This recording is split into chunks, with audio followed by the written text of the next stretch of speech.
Para Laura Perry, destransicionar, deixar de viver como homem, voltando a ser a mulher que Deus a criou para ser, foi um processo gradual. Ela diz que a Escritura foi crucial nessa jornada. E assim, à medida que Deus estava derramando a palavra dele em mim, eu estava ficando cada vez mais convencida. Eu percebi depois de um tempo que eu não poderia simplesmente torcer 1 ou 2 versículos para se encaixarem no que eu acreditava. E a Bíblia inteira estava me dizendo que eu não poderia ser transgênero. Este é o podcast Aviva Nossos Corações, com Nancy DeMoss Wogemuth, coautora de Mulher, Sua Verdadeira Feminilidade e Design Divino. Hoje em dia você provavelmente tem visto termos como disforia de gênero e transgenerismo aparecendo muito em suas mídias sociais e feeds de notícia. Ao lermos esses termos, é fácil esquecer que há pessoas por trás das estatísticas, por trás desses termos. É fácil até que envolva um amigo ou um membro da sua família. Este mês estamos ouvindo Laura Perry, que passou cerca de 1 década vivendo como Jake, com a identidade de um homem. No episódio passado, a mãe da Laura, Francine, compartilhou a dor que sentiu e o que aprendeu enquanto caminhava por esse momento doloroso. Se você perdeu qualquer um dos últimos programas, você pode ouvi-los no nosso site www.avivanossoscorações.com. Gostaria de enfatizar que é importante abordarmos esses assuntos de uma perspectiva bíblica. É aí que encontramos a verdade.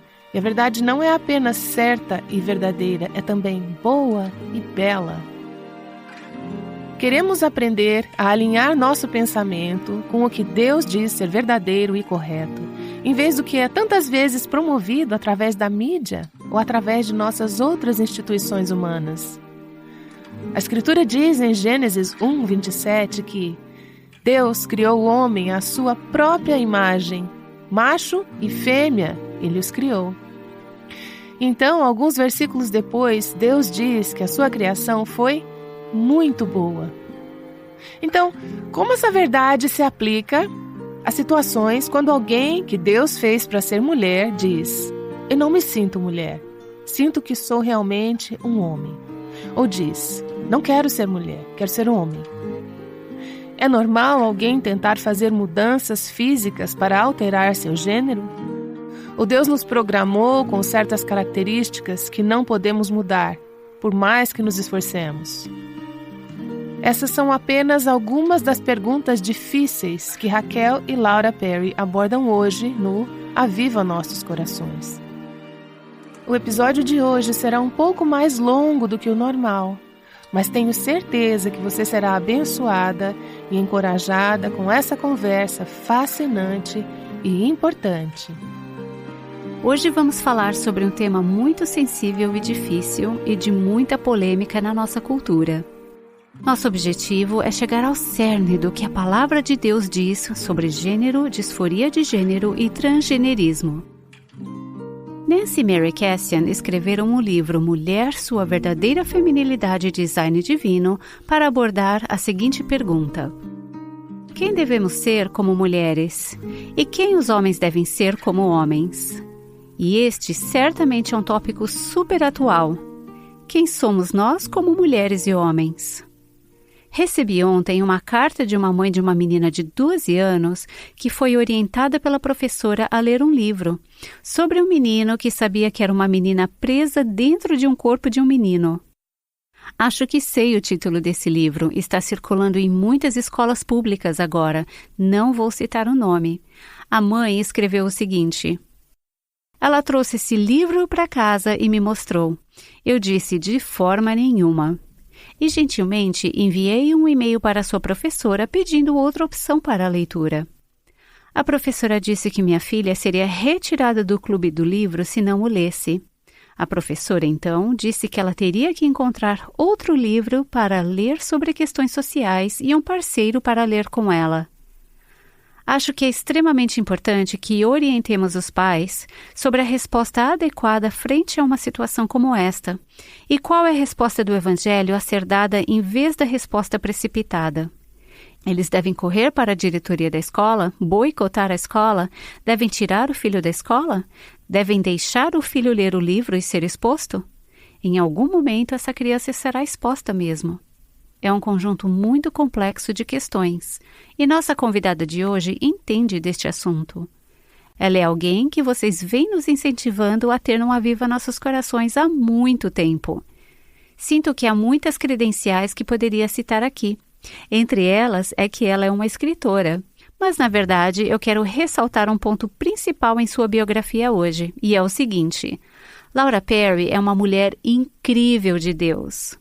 Olá, Laura, bem-vinda ao Aviva Nossos Corações. Muito obrigada por me receber. Eu estava pensando aqui, eu fiquei realmente muito emocionada só de ouvir esse comentário sobre mim, que essa é quem eu sou, uma mulher de Deus. Já que há alguns anos eu não tinha o menor prazer em ouvir isso. Sim, diga-nos, há alguns anos, qual rótulo você teria preferido? Bom, eu estava vivendo como um homem, então eu preferiria ser chamada como homem de Deus. Algumas pessoas não diriam que você é uma mulher de Deus agora. Eu declaro isso e acredito que é isso que Deus Pai declara sobre você hoje. Mas algumas pessoas podem chamá-la de homem anteriormente transgênero, destransgênero. Uau! Muitas palavras. Precisamos de uma lição de vocabulário e rápido. É, certo. É engraçado como algumas pessoas dizem algo assim. Então, algumas delas afirmam que eu nunca fui realmente trans. Elas farão qualquer coisa para dizer algo diferente da verdade, que é que eu era uma mulher, fingi ser um homem e agora eu reivindiquei quem eu realmente sou em Cristo e quem Deus me fez para ser. Para quem não é familiar com este assunto, ajude-nos a entender o termo transgênero. Bom, transgênero realmente é um termo bem abrangente que mudou ao longo dos anos. Inicialmente, nos anos 70 e 80, era chamado de travesti, que na verdade era um homem se vestindo de mulher, uma mulher se vestindo de homem, muitas vezes incluindo cirurgias ou outras transições médicas. No entanto, o transgênero se tornou uma espécie de termo mais suave e preferível. Não carrega tanto estigma e agora ele está englobando todos os tipos de coisa, né? Realmente a teologia que usam não faz muito sentido, ela é sempre contraditória. Eles estão sempre falando sobre como a sexualidade é firme e fixa e não pode ser mudada. E essa é uma das razões pelas quais eles não gostam que ninguém sugira o contrário ou ofereça ajuda ou aconselhamento, mas ainda assim dizem que o gênero é completamente fluido. Portanto, há um conflito de todos dizendo que o gênero é o que você faz e é o que você sente. Então, hoje eu me sinto um homem, mas amanhã eu posso me sentir como uma mulher. E, no entanto, a verdade é que você não pode ser as duas coisas. Então, Laura, ouvimos sua história nessas duas últimas transmissões do Aviva Nossos Corações, como foi a transição de ser Laura para ser Jake. Laura foi o nome que seus pais lhe deram. Jake foi o nome que você escolheu para si mesma. Quando você fez a transição, você acreditava que ser homem era sua identidade, que era quem você era, você se sentia um homem, você sentia que deveria ter um gênero diferente daquele que seu corpo indicava quando você nasceu. Certo, eu me lembro de ter tido essa conversa com os meus pais no início, quando eu me assumi. E eles me lembrando da verdade, de que eles sabiam quem eu era. Eu me lembro de saber que essa era a realidade, mas eu não queria que fosse verdade. Eu continuei tendo que me convencer de que eu era um homem. Quando eu olho para trás agora, e apesar de na época eu realmente ter abraçado esse estilo de vida, de eu ter acreditado profundamente que eu era um homem preso no corpo de uma mulher, exatamente como a cultura tem dito, né? Quando eu reflito em alguns meses, um ano ou mais antes desse pensamento, eu na verdade tinha inveja dos homens. Eu odiava ser mulher e por isso eu rejeitava ser mulher. Mas quanto mais eu abraçava essa ideia de que eu poderia me tornar um homem, mais eu acreditava que essa era a minha verdade. Você sempre odiou ser mulher? Sim, desde muito cedo. Ouvi muitas coisas ao longo dos anos que reforçaram isso. Acho que a raiva realmente chegou ao ápice quando eu percebi o quanto eu era maltratada pelos homens. Porém, esse sentimento não era somente no âmbito pessoal, mas incluía a forma como os homens falavam das mulheres, o jeito como eles as tratavam. Era como se ser mulher tivesse acabado de se tornar a coisa mais horrível de ser. Eu só sentia que era uma maldição ser mulher. Eu sentia que Deus criou os homens e então as mulheres foram suas sobras que ele criou para reproduzir os homens. Eu não via valor em ser mulher. É como se eu tivesse essa lente nos olhos de que eu deveria ser um menino. Então cada experiência na vida era filtrada através dessa lente. Laura, o que você está descrevendo é que os psicólogos chamam de disforia de gênero. Disforia de gênero é quando uma mulher está em desacordo com seu corpo físico. Ela se sente alienada de suas porções sexuais e biológicas e experimenta sofrimento clinicamente significativo, sofrimento psicológico, por ser mulher e, em vez disso, deseja ser homem. Mary Cassian nos fala que essa palavra disforia vem de duas palavras gregas que significam difícil de suportar. É um profundo sentimento de desconforto ou insatisfação com quem você é, com seu corpo e sua identidade. Ela viveu isso um pouco quando era criança. Ela tinha 5 irmãos e queria ser um dos meninos, então se tornou uma moleca. Mas tenho certeza de que ela não experimentou a insatisfação de ser menina tão profundamente quanto você.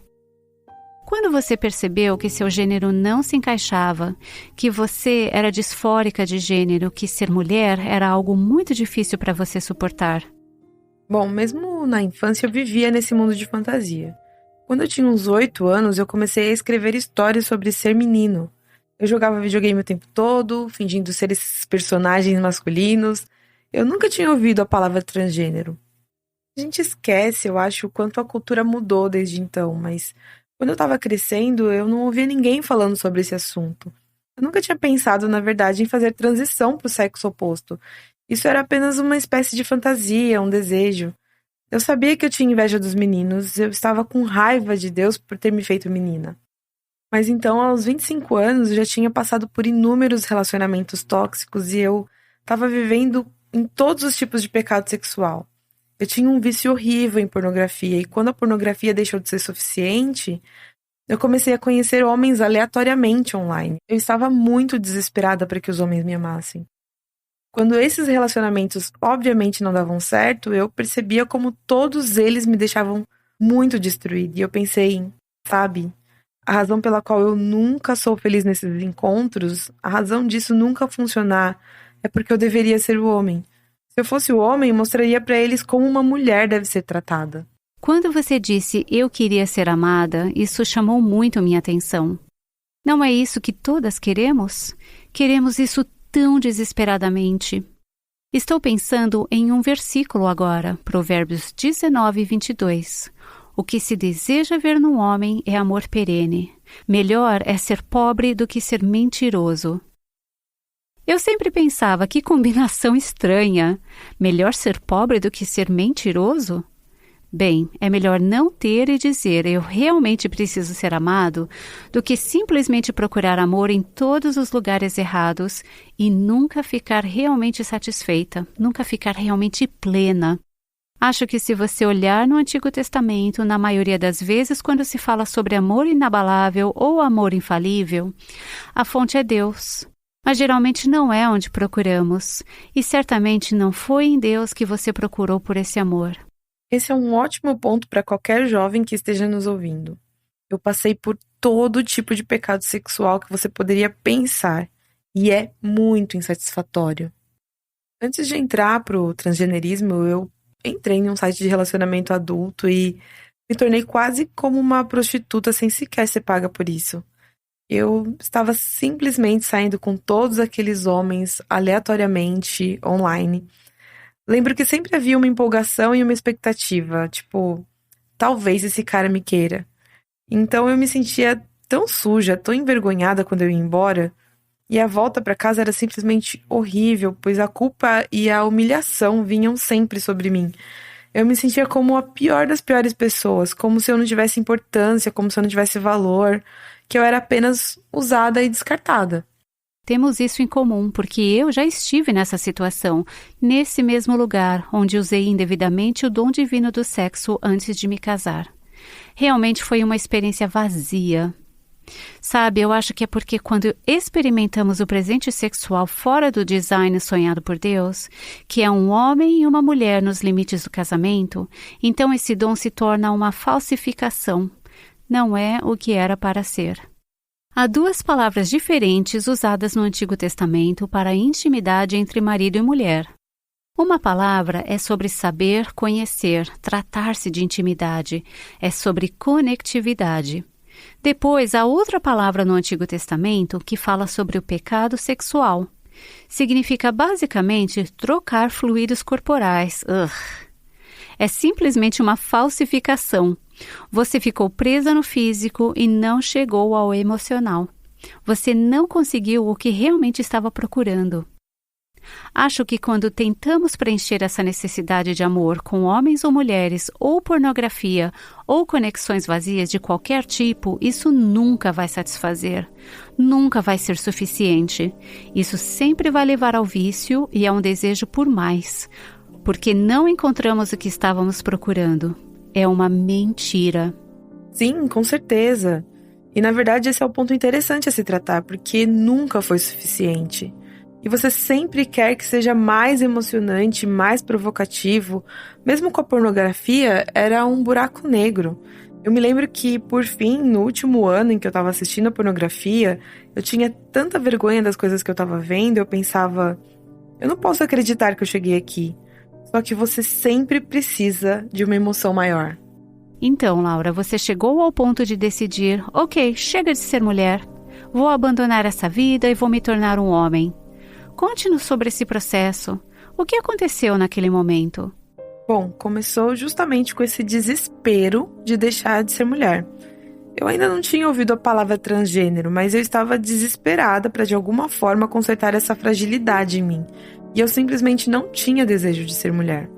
Então eu literalmente procurei no Google, menina virando menino, só para ver o que aparecia. E eu fiquei impressionada com a quantidade de resultados que surgiram. Isso aconteceu em 2007, ou seja, foi bem antes desse assunto se tornar comum na grande mídia. Foi aí que eu descobri que tinha um grupo de apoio local em Tulsa e eu pensei, nossa, é exatamente assim que eu sou.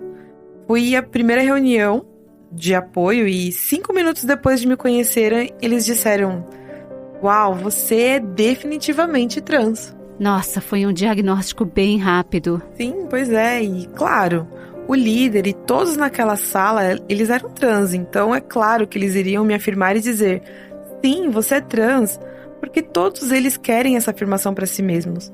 Quanto mais pessoas você conseguir para afirmar suas decisões, melhor você se sentirá em relação a elas e a você mesma.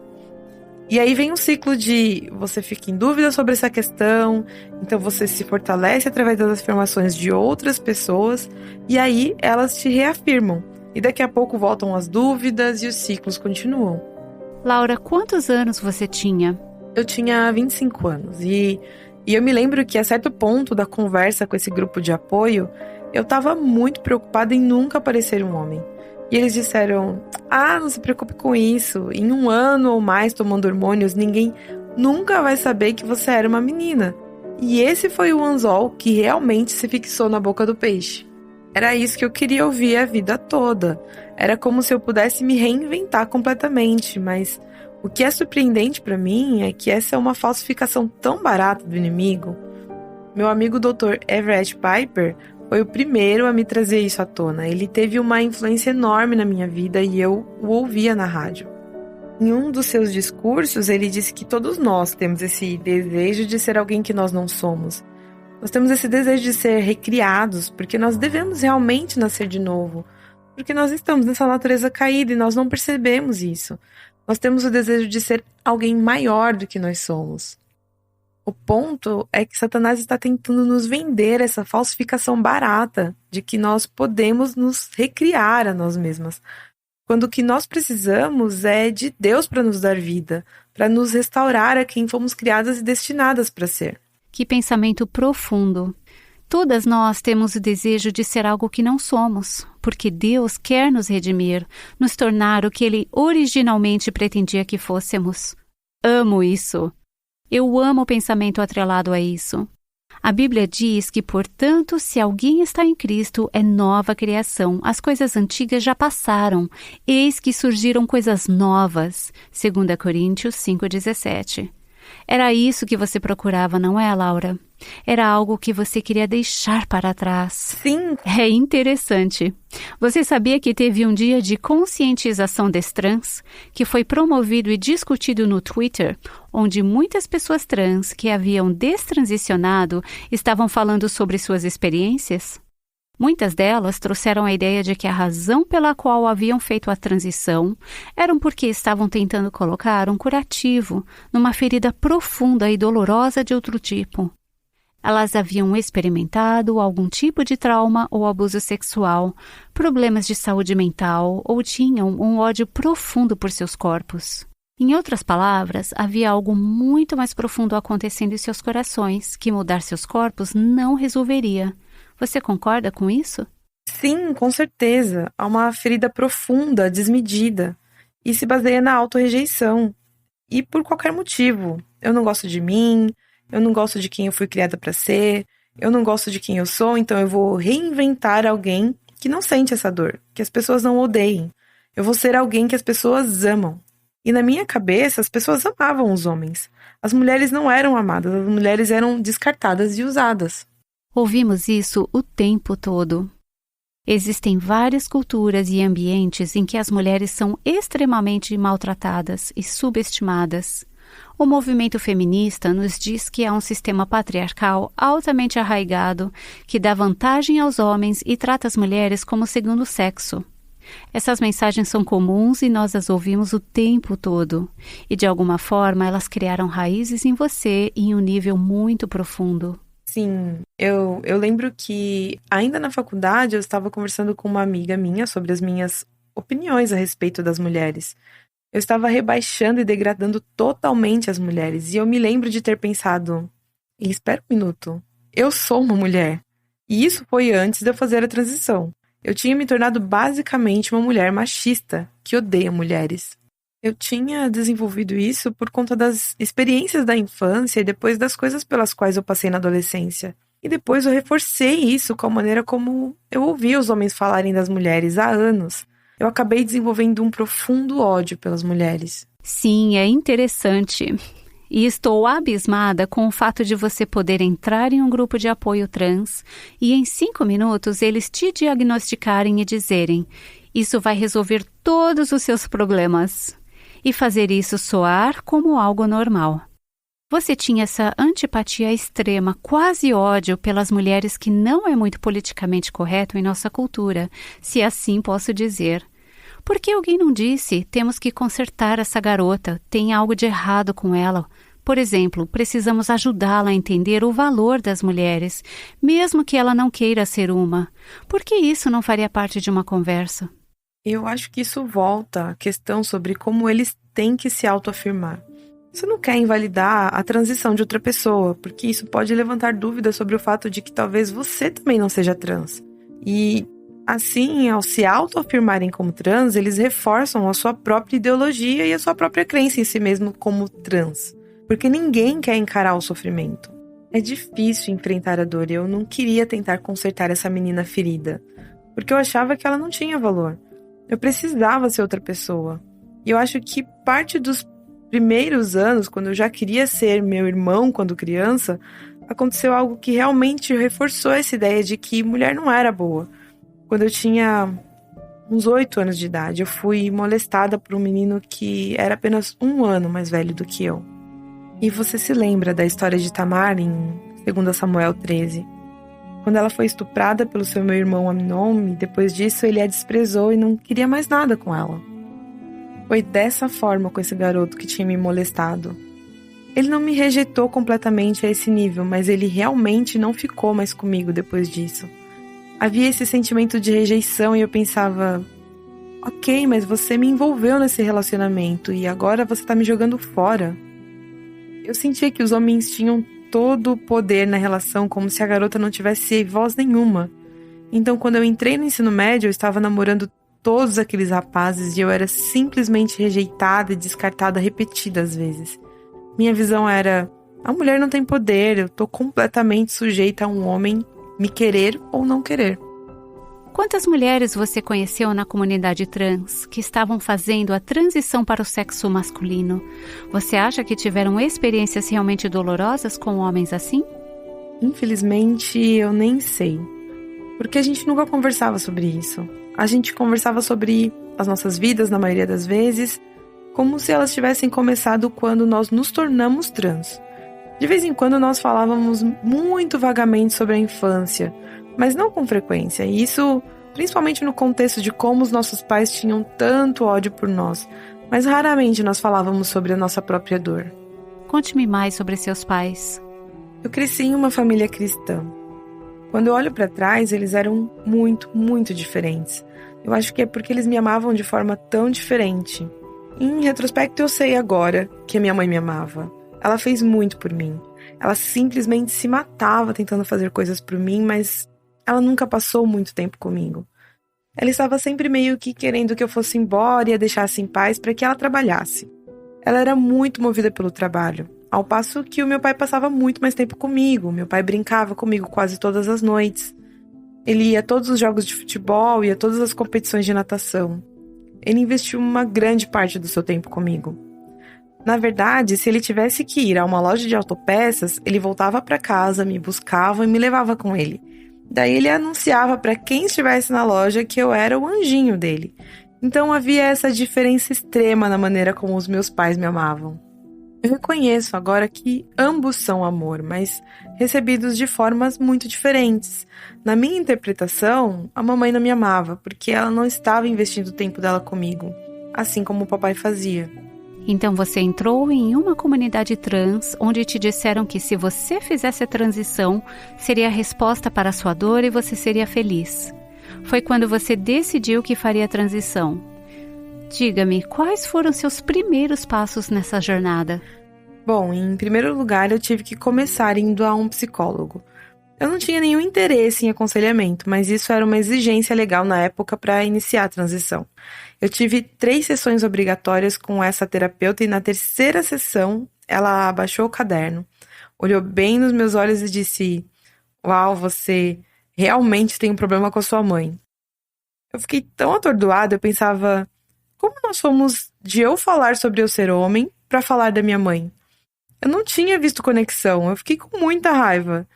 Eu meio que explodi com ela e eu disse: "Eu não tô aqui pra falar da minha mãe." E ela disse: "Então você só quer esse diagnóstico?" Eu disse: "Sim, é só pra isso que eu tô aqui." Ela disse: "Bom, tudo bem." E ela simplesmente me deu o que eu queria. Me deu esse diagnóstico de transtorno de identidade de gênero, que era como era chamado antes dos ativistas mudarem para a disforia de gênero. Na verdade, isso foi declarado no site do DSM, que eram os padrões de cuidados para a transição. Foram os ativistas que os pressionaram para mudar a classificação para a disforia de gênero, porque não gostavam que fosse chamado de transtorno mental. Mas eu descobri anos depois que ela nem sequer me diagnosticou oficialmente. Eu não sabia disso na época. Ela me deu essa carta afirmando que eu tinha sido diagnosticada com transtornos de identidade de gênero, mas ela nunca entregou como um diagnóstico oficial. Quando eu comecei a tomar testosterona, minha voz começou a ficar mais baixa e começaram a crescer pelos na minha face. No início, essas mudanças foram super empolgantes. Cada pequena mudança era uma afirmação de "sim, esse é quem eu realmente sou." Bom, depois disso, eu tive o meu nome legalmente alterado, mas sempre havia algo pelo qual ansiar. Um próximo passo em direção à transição. Havia pequenas coisas ao longo do caminho que eu percebia: ok, isso é meio falso. Eu tô fazendo essas coisas para parecer um homem e todo mundo tá acreditando nisso. Eu sei que eu ainda sou trans, mas um dia isso vai ser real. Eu não queria ser abertamente transgênero. Eu realmente queria ser um homem. Eu queria apagar completamente a existência de Laura, o que é engraçado até. Aqui tá uma citação que eu li anteriormente. Eles estavam falando sobre como as pessoas trans estão dizendo: "não seremos apagados." Eu fico pensando, mas é exatamente isso que eles estão tentando fazer. Apagar a pessoa real. Somos nós que tentamos não os apagar. Mas eu não queria nenhuma lembrança da Laura. Na verdade, tornou-se difícil até mesmo estar perto dos meus pais e da minha família, porque eles eram um lembrete da verdade de quem eu era.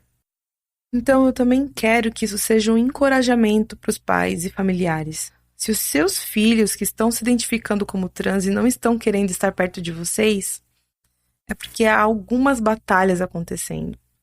Uma, eles não querem ser lembrados do seu lugar na família, das memórias de quem eles realmente são. Mas também há uma batalha espiritual. Vocês têm o Espírito Santo e eles provavelmente estão lidando com espíritos demoníacos. Eu sei que eu estava e eu presenciei essa escuridão. Eu vi fotos de pessoas antes de fazer a transição e depois quando elas começaram a transição e há uma escuridão que vem sobre os seus olhos. Para os membros de família que têm um irmão, uma irmã ou um filho em transição, um tio, parece que muitos membros da família se afastam dessa pessoa. Mas pelo que você está me dizendo, me faz chegar à conclusão de que isso pode não ser uma boa ideia. Em termos de compaixão, não sei como faria isso com um dos meus filhos, independente do que eles estivessem passando. Não consigo imaginar, mas nunca passei por essa experiência. Seus pais não fizeram isso.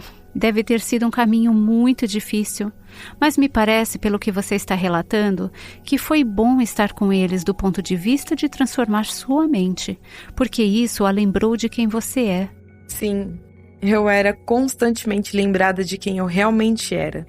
Só de estar perto deles me lembrava de que eu era filha deles e eu não gostava muito. Na época, eu provavelmente diria que o meu incômodo acontecia pelo fato deles se recusarem a me chamar de Jake e não usarem os pronomes masculinos. Mas a realidade era que apenas estar na presença deles me lembrava da verdade de quem eu era. Eles nem precisavam falar nada porque eu tinha todas as lembranças. Sempre havia esse conhecimento interno e, na verdade, há tanta coisa acontecendo na mente de uma pessoa trans que ninguém percebe porque ela nunca contará a ninguém, ou pelo menos a maioria das pessoas não contará. Então havia essa lembrança constante de quem eu era de verdade, e eu sei que muito disso é resultado de oração. Mas acho que parte disso é natural também, toda vez que você se olha no espelho, toda vez que você vai ao banheiro, há tantos lembretes diários de que o que você está fazendo é falso. Mas você sempre espera que seja real um dia, e isso te motiva a continuar no processo. Então você chega a algo como uma gangorra. Você está subindo uma colina e está tentando chegar ao ápice. Bom, e um dia você alcança e é como se você estivesse longe demais para voltar para o outro lado. Você está longe demais em certo sentido e você pensa, bom, eu não posso voltar atrás agora. E você realmente acredita que a única escolha que resta é seguir em frente. Você não se sentia completamente como homem, Laura, e ainda assim queria agir como homem, então você buscou um relacionamento com uma mulher. Na verdade, ela era um homem que tinha feito a transição para ser mulher. Acabou sendo uma relação próxima e amorosa. Fale-nos sobre isso. Sim, foi interessante porque eu acho que conseguimos meio que nos validar. Nós tínhamos esse sentimento mútuo, eu acho, porque muita gente não entende como é a transição, mas a gente tinha um ao outro. E foi interessante a maneira como o senhor usou. Ele era um ele biológico, mas vivendo como uma ela, certo? Sim. E sabe, isso é um incentivo para os pais. Às vezes vocês se preocupam com os relacionamentos que seus filhos têm e vocês pensam, nossa, eles estão se afundando nesse estilo de vida. Mas por causa das orações dos meus pais, tudo o que estava acontecendo na minha vida e eu me entregando mais àquele estilo de vida, o Senhor estava usando para me mudar e me atrair para Ele. Então, o meu parceiro, na verdade, você pode não acreditar, foi um dos únicos que eu conheci naquele estilo de vida que era conservador. Você quer dizer conservador no sentido de político e não teológico, certo? Sim, isso, politicamente conservador. E, independentemente da preferência política dos nossos ouvintes, esse não é o ponto aqui, mas o posicionamento dele foi o que realmente começou a despertar esse interesse em mim. Eu queria entender porque ele estava disposto a se posicionar contra toda a comunidade. Eles o odiavam e o olhavam como um traidor, porque ser conservador era como uma traição. Mas ele não se importava porque era nisso que ele acreditava. E assim eu comecei essa jornada de busca da verdade, mesmo que eu realmente não estivesse buscando a verdade sobre a minha identidade. Eu estava buscando a verdade politicamente falando. Começamos a conversar muito sobre política e, eventualmente, eu comecei realmente a buscar a verdade. Isso foi anos antes de eu sair desse estilo de vida, então meu parceiro também era como um espelho para mim, porque eu podia ver a verdade nele que eu não podia ver em mim mesma. Eu me lembro que eu pensava, por que isso não é real para ele? Era tão óbvio que ele era um homem se vestindo de mulher, e ele estava usando perucas e maquiagem, sapatos bonitos e todas essas coisas, mas ele não era uma mulher. Ele tinha contato com a família dele? Não, na verdade isso foi interessante, porque ele estava super isolado da família. A mãe dele faleceu quando ele tinha 7 anos. Ele compartilhou comigo uma vez que provavelmente foi a partir daí que vieram muitos dos seus sentimentos transgêneros. Ele era o mais velho de 4 meninos e eu acho que ele meio que assumiu o papel de mãe. Foi uma perda muito traumatizante. O pai dele faleceu quando ele tinha 19 anos ou 20. Depois disso, cada irmão foi morar num lugar diferente do mundo. Mas um dia, um dos irmãos de quem ele era mais próximo na infância apareceu na nossa porta do nada. Então Steve correu para se desfazer das roupas femininas e de tudo mais. Eu pude perceber depois disso que Steve realmente começou a perder o interesse pela identidade transgênero. Agora, ele não admitiu isso por muito tempo. Mas você está dizendo que isso foi resultado da interação com o irmão dele? Sim, eu acho que ver o irmão trouxe à memória dele quem ele era. E eu acho que era uma conexão pela qual ele estava faminto. Sabe, eles estavam separados há tanto tempo. E é como se isso lembrasse, ou talvez tenha dado a ele aquela identidade de ser o irmão. Sabe o que eu quero dizer? O encontro evocou aquela verdadeira identidade. Quando ele estava completamente desconectado da família, ele se sentia livre para ter essa outra identidade. Mas quando de repente houve o reencontro, foi como se ele tivesse voltado. E ele começou a se envolver nas coisas que o seu irmão gostava. E ele estava se tornando cada vez menos feminino. Mesmo que a destransição dele não tenha acontecido até depois que eu fiz a minha. Então, ainda se passaram muitos anos depois disso. Então ele também acabou destransicionando? Sim, cerca de 1 ano e meio depois que eu fiz. Mas, mesmo naquela época, e isso faz apenas 1 ou 2 anos em nossa jornada de 9 anos... Ele parou de usar peruca e raramente estava se vestindo como uma mulher. Ele ainda comprava roupas na seção feminina, mas a maioria eram neutras, em termos de gênero. Você sabe o que é mais interessante para mim sobre tudo isso, Laura? É ouvir como Deus está presente em sua história e como Ele está trabalhando soberanamente através das circunstâncias em sua vida e através das orações dos seus pais e da sua tia. Talvez eles estavam se sentindo desesperados. Talvez eles sentissem que Deus não estava fazendo nada, porque ao olhar humano, parecia que você estava se enredando cada vez mais profundamente no estilo de vida transgênero.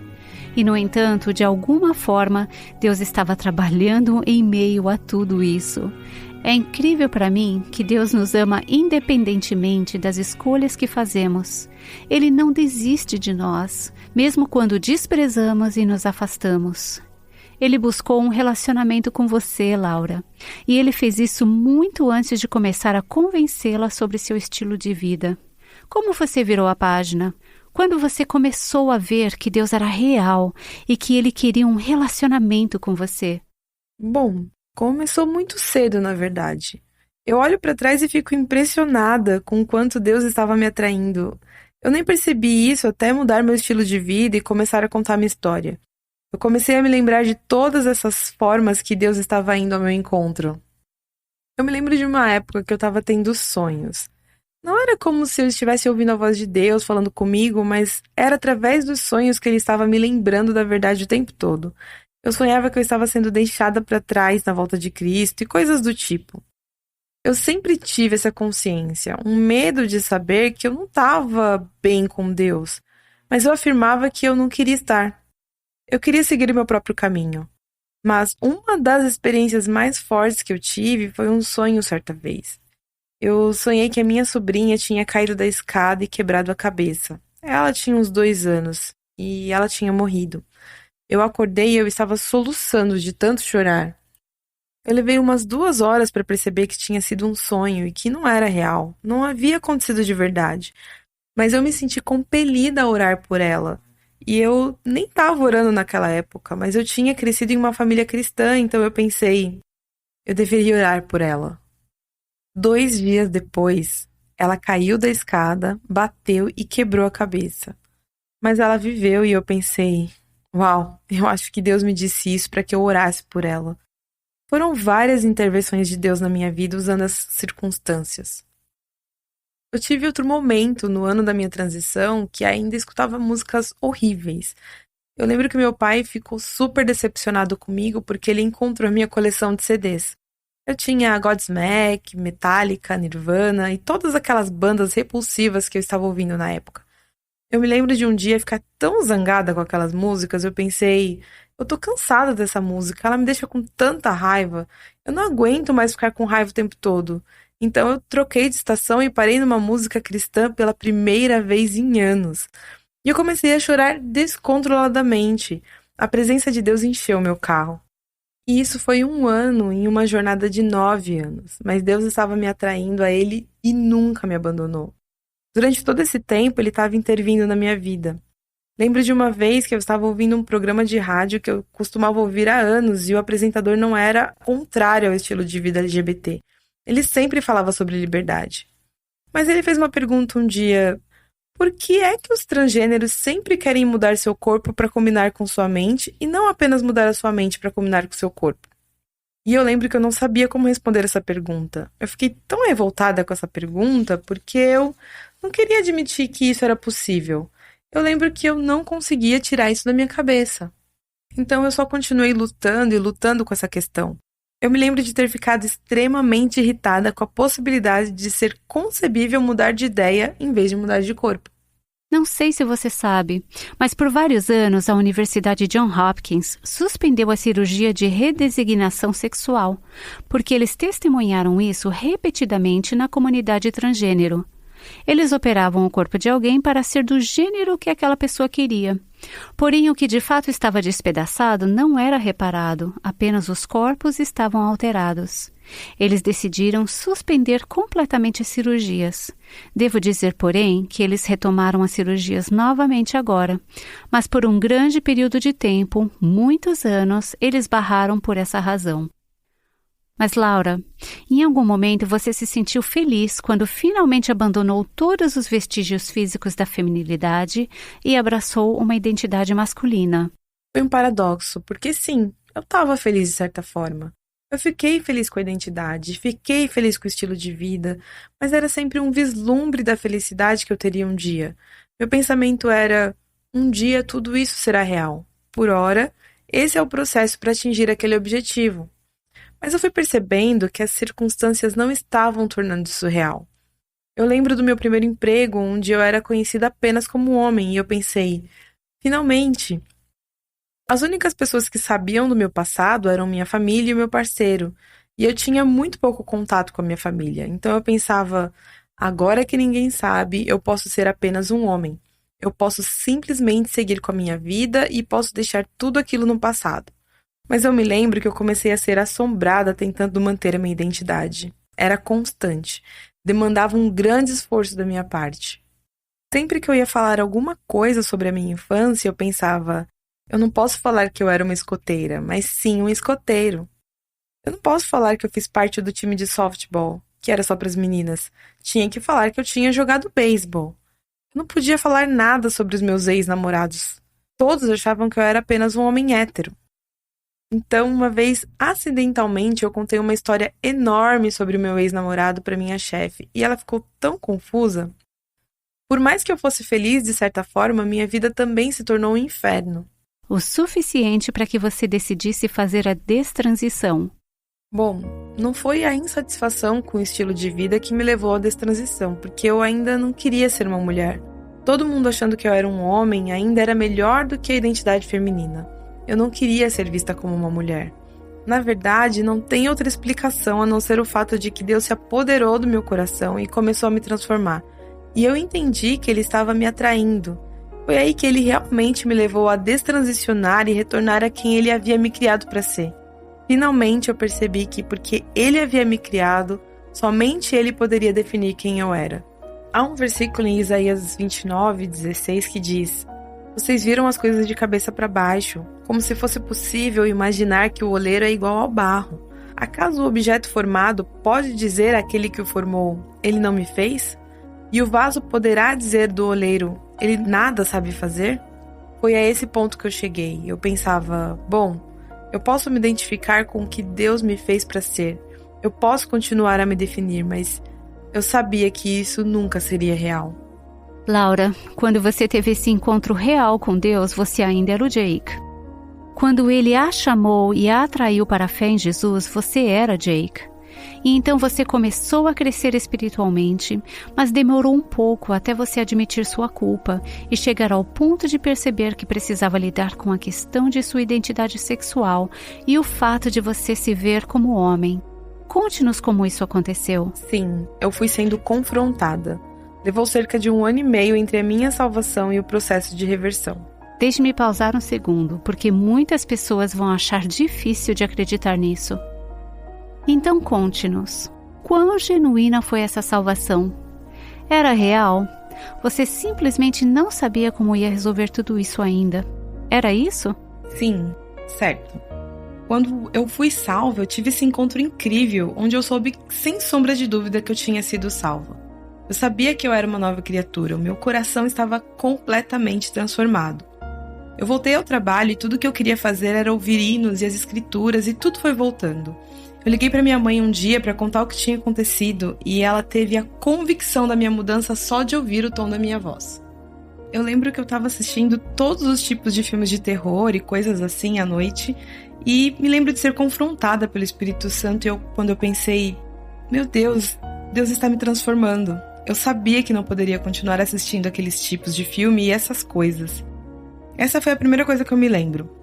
Eu sabia que tinha sido verdadeiramente salva e o Espírito de Deus tinha vindo sobre mim. Eu sabia que eu nunca mais seria a mesma. Eu fui logo convencida sobre o estilo de vida que eu estava vivendo, mas eu não sabia o que fazer a respeito. Eu parei de assistir pornografia e eu estava tentando limpar a minha vida. Eu estava tentando fazer tudo o que eu podia, exceto lidar com essa identidade transgênero, porque eu realmente não achava que havia nada que eu pudesse fazer sobre isso. Eu sentia como se eu estivesse presa.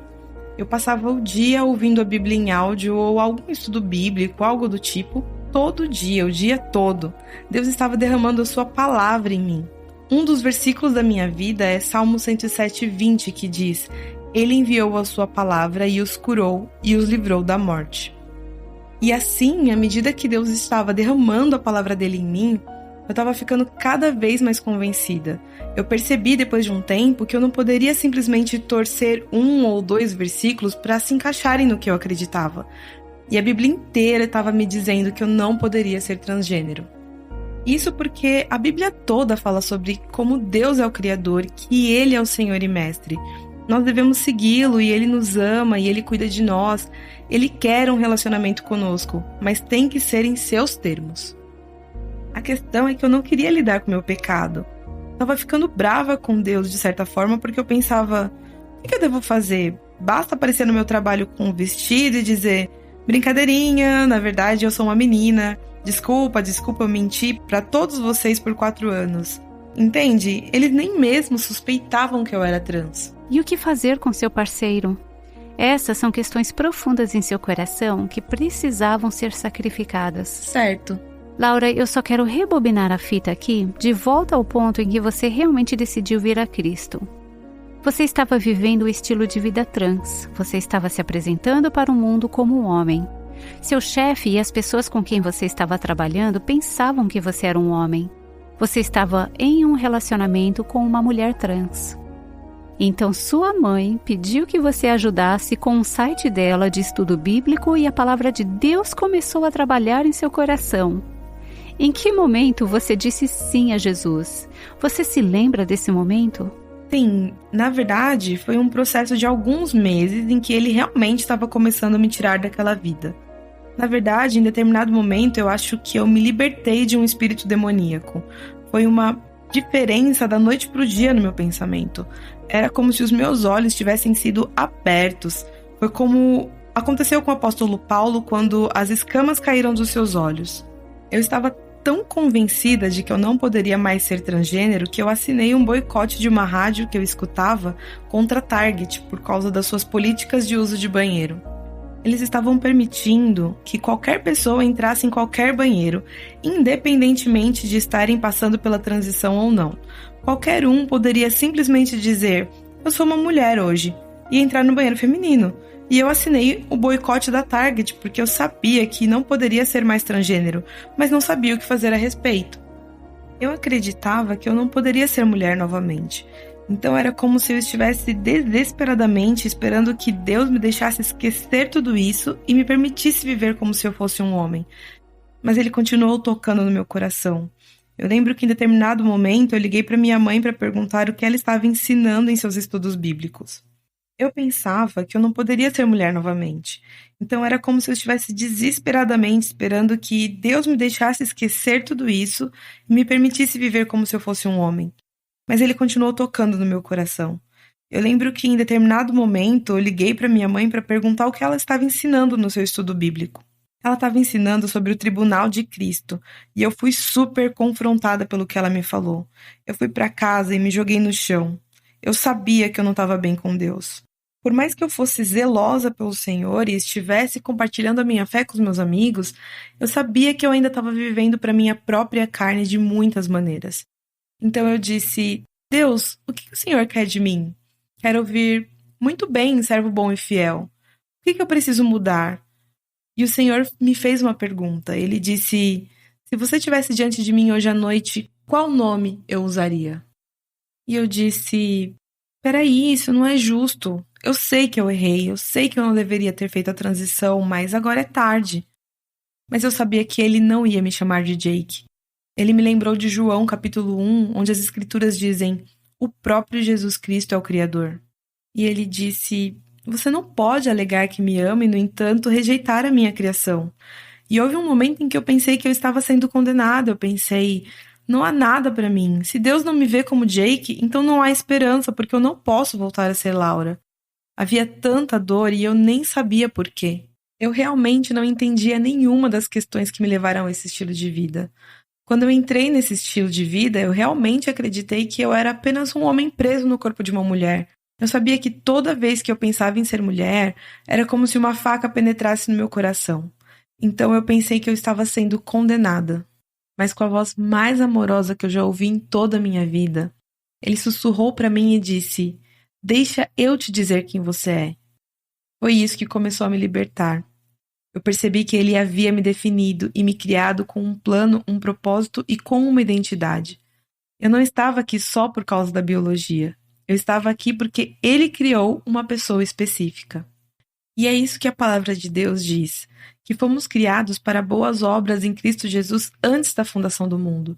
Então eu sabia que não importava o que eu fizesse com o meu corpo, não importava quem eu dissesse que eu era, eu nunca seria ninguém além de quem Deus me criou para ser. Mas eu ainda não sabia como resolver essa situação.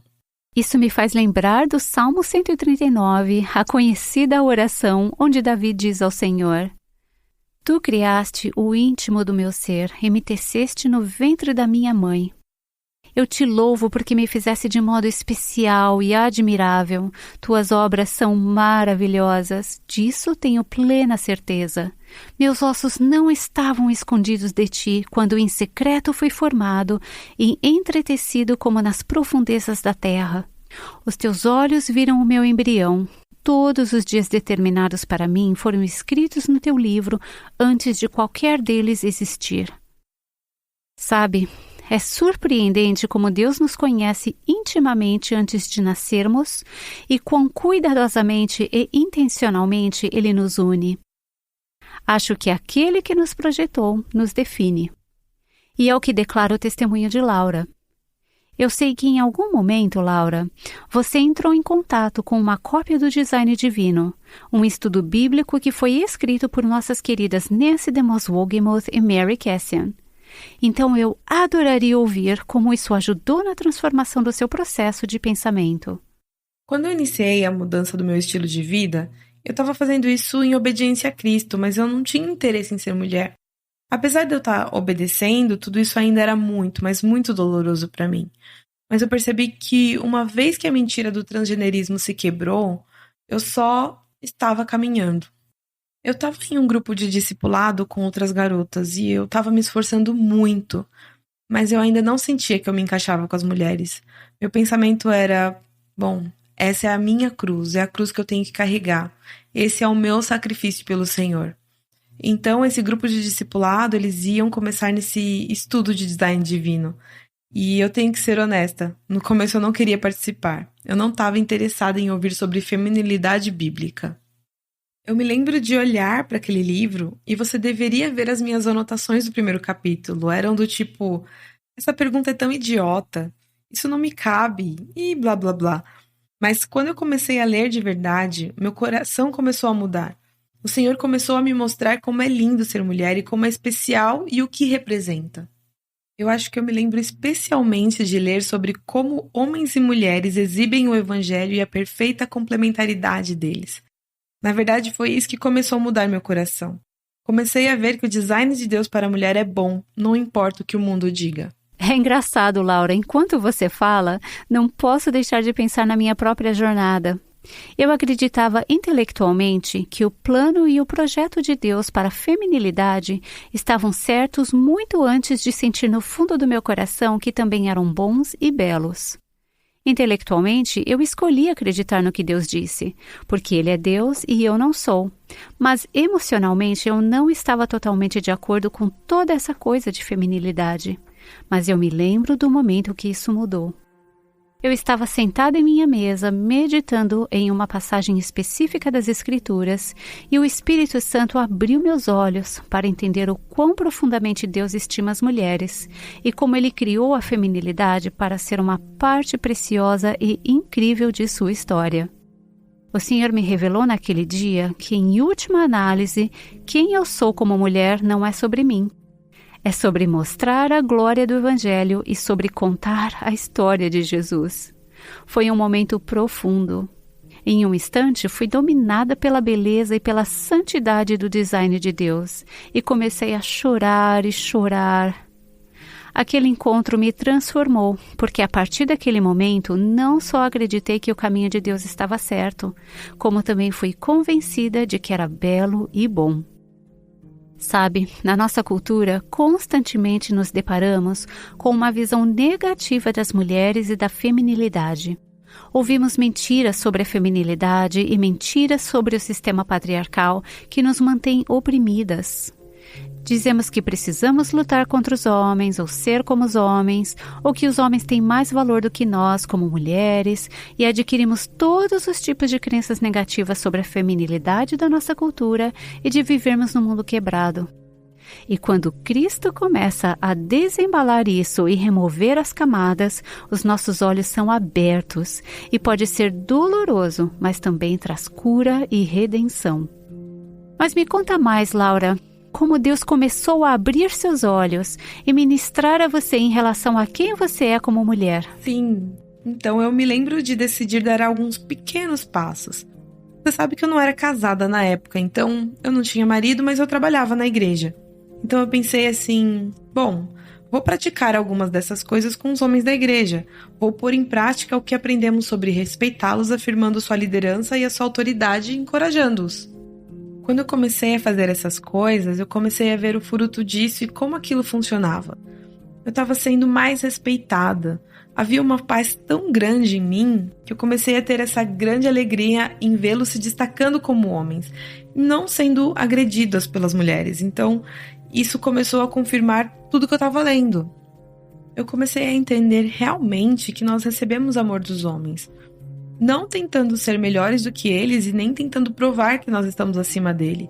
Eu vejo isso e isso me entristece agora. Vejo isso em muitos relacionamentos na TV ou quando nós estamos em público. Eu comecei a entender realmente que recebemos amor dos homens não tentando ser melhor do que eles e nem tentando provar que estamos acima deles. Eu vejo isso e isso me entristece agora. Eu vejo isso em muitos relacionamentos na TV ou quando nós estamos em público. Eu vi um casal outro dia no aeroporto. A mulher estava ditando tudo para o homem, tudo que ele devia fazer. Ele estava seguindo ela como se fosse um cachorrinho derrotado, como se ele não tivesse nada a dizer sobre o assunto, e ela estava corrigindo ele em tudo. E eu fiquei pensando, essas mulheres estão tão perdidas, elas querem desesperadamente ser amadas e, no entanto, estão extrapolando a sua autoridade. Elas estão tentando derrubar os homens para que elas possam ser erguidas, mas é o oposto do que nós precisamos. Eu descobri que, ao encorajar os homens e afirmá-los, eles, por sua vez, me respeitariam. E assim se tornou essa bela representação do que eu acho que Deus projetou com Adão e Eva. Sim, voltemos a Adão e Eva. Quero voltar ao início, porque, honestamente, foi isso que Jesus fez. Quando ele estava andando pelas ruas, alguns fariseus vieram até ele para tentar prendê-lo. Havia o que eu chamaria de revolução da época, que seria a revolução do divórcio. Sabe, estamos meio que na revolução transgênero agora. E quando tentaram apanhá-lo, Jesus disse, no princípio, volte ao início, o que eu projetei, o que eu pretendia. Então eu gostaria de ler um versículo no início, lá atrás, Gênesis 1, 27, o primeiro capítulo da Bíblia. Criou Deus o homem à sua imagem, à imagem de Deus o criou, homem e mulher os criou. Esse versículo do capítulo 1 de Gênesis nos dá uma visão geral da dignidade e da qualidade do homem e da mulher criados à imagem de Deus para sua glória. Gênesis 1 nos diz que fomos criados para ter domínio sobre o mundo e que compartilhamos essa missão igualmente. Então, em Gênesis 2, capítulo 2, começamos a ver algumas diferenças entre os dois sexos. Assim, o capítulo 1 de Gênesis discute a criação da humanidade como um todo e nossa igualdade fundamental. Mas o capítulo 2 fornece uma repetição ampliada que revela diferenças essenciais na criação dos dois sexos por Deus. E ambas as narrativas são importantes, ambas partes vitais da mensagem. Primeira parte, estamos juntos nisso como humanos. Deus vê o homem e a mulher como um todo igual, unido, indivisível. Nós somos iguais.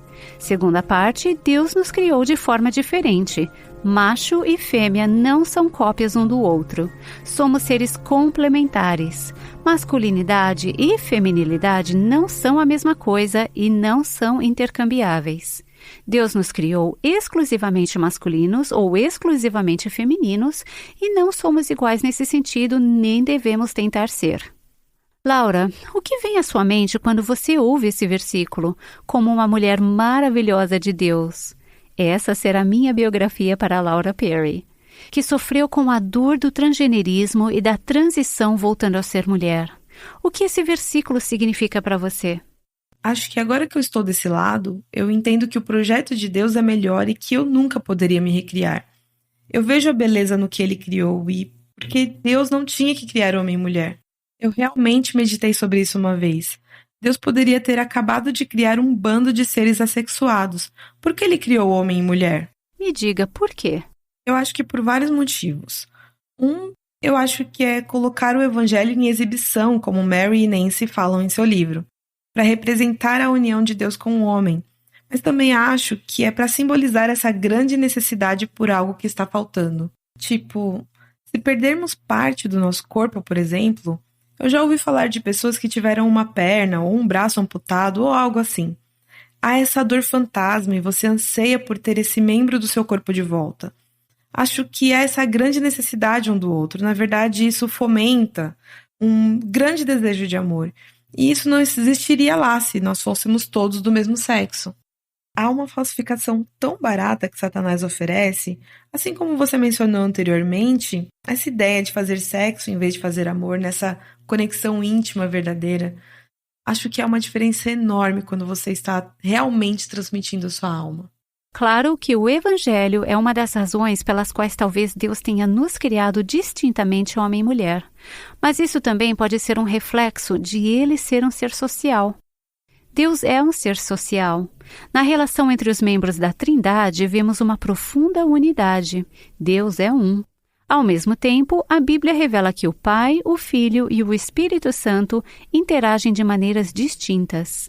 Acho que Deus criou o homem e a mulher com uma lição objetiva, uma história, por assim dizer, para nos revelar verdades sobre a natureza e o caráter de Deus. Romanos capítulo 1, que é uma passagem da Escritura que trata da sexualidade e da ética sexual, diz: pois o que de Deus se pode conhecer é manifesto entre eles, porque Deus lhes manifestou.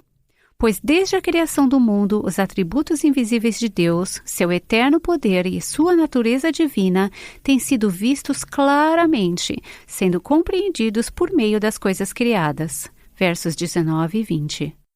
É claro que sabemos que o epítome da criação foi a formação por Deus do homem e da mulher. Assim, Romanos 1 significa que a humanidade como homem e mulher torna claro o que pode ser conhecido sobre Deus. Gênero e sexualidade foram criados para contar uma história simples e precisa sobre Deus. Quando lidamos com um tópico cultural sério como o transgenerismo, sempre precisamos voltar ao que a Bíblia diz. Há coisas que a Bíblia diz sobre homem e mulher e há coisas que a Bíblia não diz sobre homem e mulher. Acho que às vezes começamos a montar uma narrativa falsa sobre o que é um homem ou uma mulher. E essa é realmente a narrativa que os transgêneros estão tentando viver. Se você tem unhas pintadas, cílios postiços, cabelos longos, perucas, saltos altos, seios torneados, se você tem as curvas certas e os trejeitos femininos certos, então você é uma mulher. Essa narrativa foi exposta há alguns anos, quando um homem que havia feito a transição e assumido todas essas características culturais femininas externas foi, na verdade, nomeado Mulher do Ano. Então, acho que precisamos ter muito cuidado quando falamos sobre masculinidade e feminilidade para nos atermos ao que a palavra de Deus diz sobre homem e mulher, e não inventar coisas. Porque ser mulher não é corresponder a um certo estereótipo cultural. Não invente coisas. Eu não tenho que usar rosa. Posso estar em minha garagem e construir coisas com minhas ferramentas elétricas. Sou uma boa eletricista. Ou eu gosto de dirigir meu trator. Bem, lá vai. Portanto, a feminilidade bíblica não se trata de abraçar todas as armadilhas culturais estereotipadas externas da feminilidade. Em vez disso, trata-se de chegar ao âmago de quem Deus nos criou para ser. A Bíblia desafia as mulheres biológicas a descobrirem quem Deus as criou para serem como mulheres, e os homens biológicos a descobrirem quem Deus os criou para serem como homens. Laura, quando você estava lutando com isso, estudando a Bíblia fervorosamente sobre o design divino, qual parte que saltou para você de modo que você começasse a reconhecer: sim, isso vem de encontro com quem eu sou? Na verdade, eu acho que a primeira parte que realmente começou a mudar meu pensamento foi quando eu estava falando sobre quem um homem realmente é. Eu me lembro de ler aquilo e dizer: eu não sou assim. Esse capítulo era, na verdade, antes de chegar às mulheres. Eu acho que há tanta beleza nisso, porque à medida em que eu comecei a reconhecer o quão bom um homem era e que eu não era, eu comecei a desejar ter esse relacionamento, em vez de desejar ser eu mesma, porque eu reconheci que aquela descrição não era minha. Todo o crédito pela transformação que ocorreu na vida de Laura Perry vai para o Senhor. Mas que privilégio é para o Aviva Nossos Corações desempenhar um papel nessa história, ser uma das ferramentas que Ele usou para trazê-la de volta para si mesmo. Laura estará de volta em instantes para orar. Antes disso, Nancy, eu tenho algo ardendo em meu coração. E é isso. O estudo que ajudou Laura a ver como homens e mulheres devem ser é: mulher, sua verdadeira feminilidade, design divino. Claro, Nancy, você e Mary Cassian escreveram esse estudo juntas, especificamente para combater as mentiras e equívocos sobre o que realmente significa ser um homem ou uma mulher à luz da verdade do que a palavra de Deus tem a dizer. Aqui está o que está ardendo em meu coração. Em primeiro lugar, toda mulher que nos ouve precisa desse estudo agora, porque precisamos estar teologicamente fundamentadas na verdade do que a palavra de Deus diz sobre ser mulher. Mas mais do que isso, eu quero implorar a você. Se você tem uma filha ou neta adolescente, ou é uma líder de grupo pequeno para mulheres jovens ou em idade universitária, elas precisam estudar sobre isso. Sim, é escrito para mulheres, mas elas são plenamente capazes de digerir esse rico alimento espiritual. Devemos fornecer isso a elas porque elas estão na linha de frente dessa batalha. Essa questão só vai ficar mais difícil e precisamos equipá-las. Então, se você gostaria de revisar o que a Palavra de Deus diz sobre ser uma mulher por si mesma, ou se você sente um chamado para conduzir esse estudo com um grupo de moças ou colegas, visite o nosso site www.avivanossoscorações.com/livros e procure o livro Mulher, Sua Verdadeira Feminilidade e Design Divino. Embora esse estudo tenha sido escrito há vários anos, acho que nunca foi tão necessário e tão relevante quanto hoje. É necessário que estejamos preparadas para responder às perguntas da próxima geração em relação a este assunto. Perguntas como: os familiares de alguém que adotou uma identidade transgênero devem chamá-lo de ela ou ela de ele? E o que você deve dizer a alguém que diz: eu nasci assim? Bem, essas são apenas duas das questões práticas que vamos abordar no próximo episódio, aqui no Aviva Nossos Corações. Espero que você se junte a nós. Estou pensando agora na mulher que está nos ouvindo e que não está confortável com quem ela é como mulher.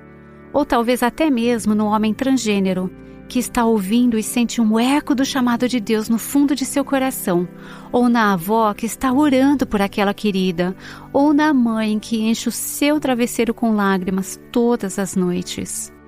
Laura, eu gostaria de saber se você poderia orar por elas, para que elas encontrem a paz que eu posso ver em seu rosto lindo, lindo. Devo dizer que não consigo imaginá-la como homem. Você é uma mulher fofa, bonita e radiante. E eu posso ver a luz de Cristo brilhando em você. É um milagre. Eu olho para minha própria história e honestamente eu fico impressionada com o que Deus fez. Já se passaram quase 5 anos desde que eu deixei aquele estilo de vida e, honestamente, eu nunca acreditei que eu chegaria nesse ponto. Eu não achava que eu voltaria a parecer uma garota e eu não achava que eu me sentiria uma garota de novo. Eu honestamente deixei aquele estilo de vida para ser obediente a Cristo e eu fiquei maravilhada com o que Ele fez. E descobri que quanto mais eu confio nele, quanto mais eu ando pela fé, quanto mais lhe rendo tudo, entrego tudo por Ele, mais Ele se mostra fiel. Que dádiva de esperança! Oremos. Pai Celestial, nós agradecemos por todas que estão ouvindo agora. Eu te agradeço, Senhor, porque todas estão aqui por um chamado divino, por uma razão ou outra. O Senhor não comete erros. Oro para que este programa seja um grande incentivo para elas. Senhor, para aquelas que estão lutando, talvez elas vejam alguma esperança, que elas percebam que podem voltar a quem Tu criastes para ser. Senhor, eu peço, Senhor, para aquelas que estão lutando, talvez elas vejam alguma esperança e que elas percebam que podem voltar a quem Tu as criastes para ser. Que elas não estão muito longe, que Tu podes curar toda a ruptura e ferida interior. Mesmo quando eu esqueci de mencionar que o Senhor redimiu e restaurou meu relacionamento com a minha mãe completamente. O Senhor me deu um grande amor por ela e pelas mulheres, e o Senhor restaurou os anos que os gafanhotos comeram. E eu oro por aquelas que estão orando pelos seus entes queridos, para que eles tenham essa esperança. Que não desistam dos seus queridos, que não desistam de quem estão orando, como pessoas que Deus criou. Ajude-as a se manterem fortes e a não abraçarem a ideologia do diabo, mas a permanecerem firmes na fé, no amor e na compaixão. Senhor, dai-lhes força para trilhar esse duro caminho de amor e de verdade. Eu oro para que o Senhor nos ajude a nos aproximar desse relacionamento contigo. Cure todas as nossas fraquezas nessas áreas, onde nós não confiamos em Ti como quem nos fizestes para ser. Oro para que o Senhor traga cura cada vez mais profunda, em nome de Jesus. Amém. O Aviva Nossos Corações, com Nancy DeMoss Wolgemuth, chama as mulheres à liberdade, à plenitude e à abundância em Cristo.